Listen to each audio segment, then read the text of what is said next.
Good day all. Ira Epstein of Linn & Associates with your metals market wrap-up for this Thursday, the 2nd of July, 2020. And here we are late in the day. We're after the 5:30 time frame.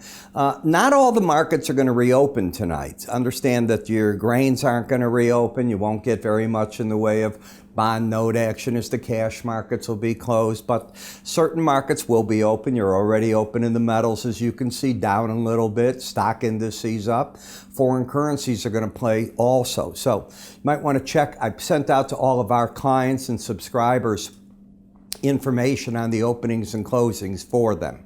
So the big news of the day, and you saw it, was the first we got the jobless claims, and they're climbing a little bit, but we saw the fabulous unemployment number where we're down to 11% and a fraction, and we added it's like 4.9 million jobs. So a third of the jobs that have been lost due to COVID-19 shut-ins have already been gotten back. That's the way to look at it.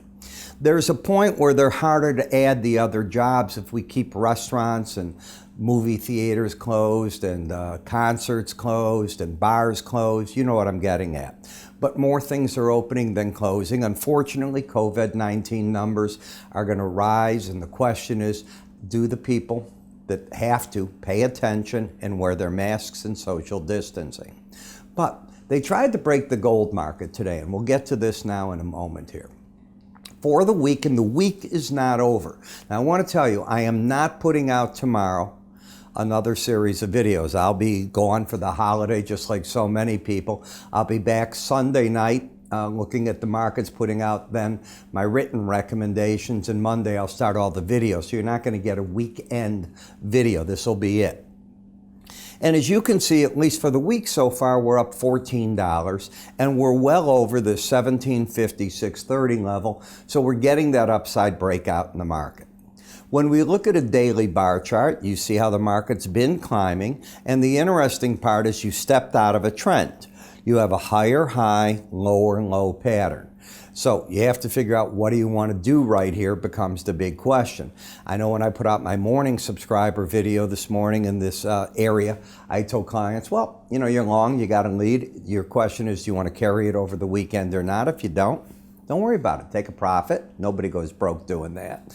And figure out what you'll do. And for others that want to hold on it, well, I'll show you what they have to look at.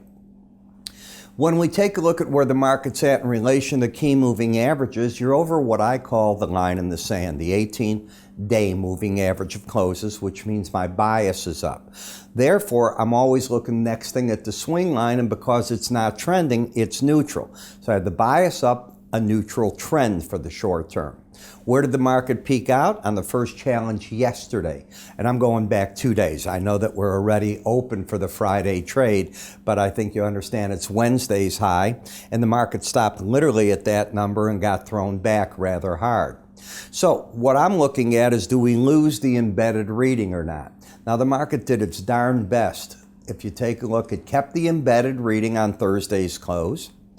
Let's go to Wednesday, had the embedded reading the day before. So you can lose it intraday, which is what we're doing right now. Does it stay lost? The market must move up from here to be good. That's the question. So in between noon tomorrow, when so many of these markets finish trading, they're electronic sessions only, but they all get an abbreviated trade time. Does it embed or not? That's going to be the roughest thing to answer. The bias is up, but you're losing that momentum. In the gold, silver, you're just sitting here at the 18-day average of closes, going sideways. None of this is a surprise to me. A lot of traders, you know, they back off as you go into holiday weekends, and that's what we basically have until we reopen in the metals on Sunday night. The trend in this market, we have a higher high but a lower low. There is none. You're caught in this sideways band. You had a challenge to stay over it, and it failed. No surprise. What do I tell you on the first challenges? You generally, the word is not always, you generally have a better opportunity if you come out there, if you want to come back in. In the copper market, still bullish. Now, one of the big events that is happening in Chile, the BHP mine is now shutting down operations because of COVID-19. It's not the granddaddy of the mines. The other ones in Peru or Chile are very big, and you can count on it. If the union's got one to close, they're going to go after the others, and this market just keeps riding the upper Bollinger Band in large part on that news. Plus, it has the embedded reading. All systems are still bullish.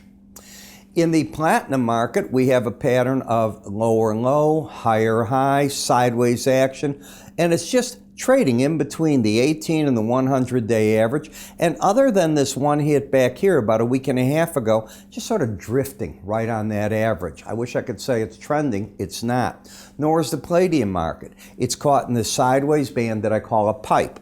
And you think of the pipe going sideways and you're just spinning within it, and you're not making any big moves. And traders that try to play out of this, done it all my life. I learned my lesson many, many years ago. You got to get smart enough when to pick up your chips, walk away from a table because it's not doing anything. When it gets red hot at that gaming table again, you know you can always go back. This is one of those ways that I look at the market. Let somebody else get churned up. In the dollar index, no follow through. We get a high, we come back down, we're fighting at the 18-day average. Momentum is correcting present tense, not past. Still an overbought condition because you have one of the readings over 71.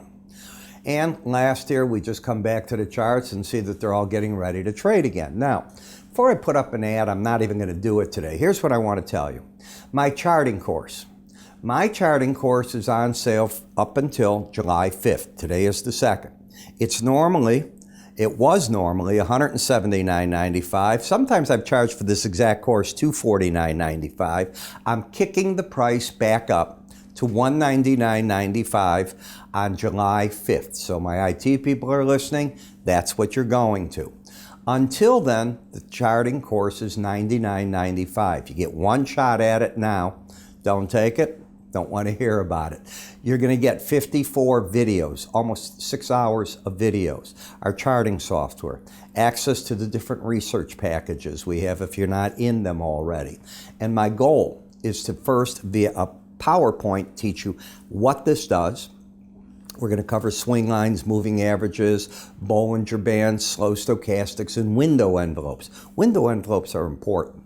You don't see me doing them here. It'd be too many lines on the chart. You'll pick up on it because there's only 5 indicators. I show you the tricks that I work with it.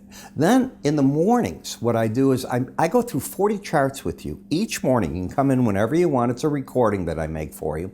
And I reinforce exactly what's in that course on the current charts. You see it unfold. How do you get this? www.iraepstein.com. Under the word education. Just go in, you don't need a code or anything, $99.95 to July 5th. You have a great weekend. Happy 4th of July. I will catch up with you all this coming Monday. Take care.